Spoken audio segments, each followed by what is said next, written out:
শৈশৱৰ পৰাই নাৰীৰ এই বেয়া অভ্যাসবোৰ থাকে। ডাঙৰ হৈও এই অভ্যাসবোৰ তেওঁলোকে এৰিব নোৱাৰে।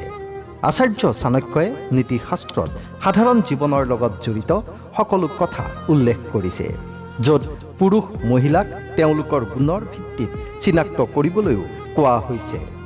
সৰুৰে পৰা নাৰীৰ বহুতো অভ্যাস আছে, যিবোৰ তাই কেতিয়াও এৰি দিব নোৱাৰে।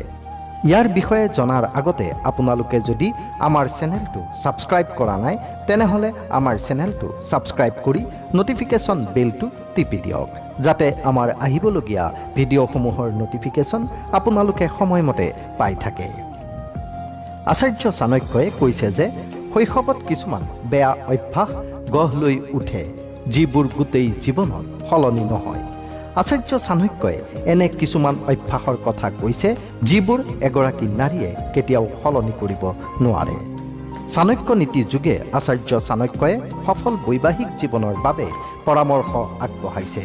তেওঁ কৈছে, এগৰাকী নাৰীৰ স্বভাৱ কি হ'ব সেয়া শৈশৱতে নিজেই নিৰ্ণয় কৰে। নম্বৰ 1, মিছা কথা কোৱা। আচাৰ্য চাণক্যৰ মতে মিছা কথা কোৱা এগৰাকী মহিলাৰ এই অভ্যাস শৈশৱৰ পৰাই আহে। এনে নাৰী বিশ্বাসযোগ্য নহয়, কাৰণ প্ৰয়োজনত আৰু নিজকে ৰক্ষা কৰিবলৈ এনে নাৰীয়ে মিছা কথা ক'ব পাৰে। নম্বৰ 2, চৰম সাহস। আচাৰ্য চাণক্যৰ মতে যিসকল মহিলা অতি সাহসী, তেওঁৰ এই অভ্যাস শৈশৱৰ পৰাই আহে। তেওঁলোকে চিন্তা নকৰাকৈ যিকোনো পদক্ষেপ লয়। যিসকল মহিলাই চিন্তা নকৰাকৈ সিদ্ধান্ত লয়, তেওঁলোকৰ পৰা দূৰত থকাই ভাল। আচাৰ্য চাণক্যৰ মতে এনে এগৰাকী মহিলাই নিজৰ লগতে নিজৰ সংগীকো বিপদত পেলাব পাৰে। অত্যাধিক সাহস কৰিলে প্ৰায় সমস্যাৰ সৃষ্টি হ'ব পাৰে। নম্বৰ 3, প্ৰতাৰণা। চাণক্য নীতিত কোৱা হৈছে যে প্ৰতাৰণাত পাকৈত মহিলাসকলে প্ৰায়ে নিজৰ মসৃণ কথা বা মিঠা কথাৰ আশ্ৰয় লৈ নিজৰ স্বাৰ্থপৰতা প্ৰমাণ কৰে, কিন্তু সময় আহিলে তাই নিজেই পলাই দিয়ে আৰু নিৰাপদ দূৰত্বত আশ্ৰয় লয় আৰু পিছলৈ ঘূৰি নাচায়। তেওঁলোকৰ এই অভ্যাস শৈশৱৰ পৰাই আহে। নম্বৰ 5, মূৰ্খতা। আচাৰ্য চাণক্যই কৈছে যে নাৰীয়ে প্ৰায় এনে কিছুমান কাম কৰে যাৰ কোনো যুক্তি নাথাকে। তেওঁলোকে এনেবোৰ কাম কৰাৰ পিছত অনুতাপ কৰিবলগীয়াও হয়। এনে মহিলাসকলে আনৰ কথাবোৰক বিশ্বাস কৰে।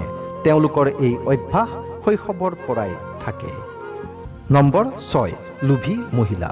আচাৰ্য চাণক্যই কৈছে যে যদি এগৰাকী নাৰীৰ টকাৰ লোভ থাকে, তেন্তে তেওঁ তাৰ বাবে যিকোনো পৰ্যায়লৈ যাব পাৰে আৰু আনৰ ক্ষতি কৰিব পাৰে। এইসকল মহিলাৰ উচিত অনুচিত ভাৱ নাই।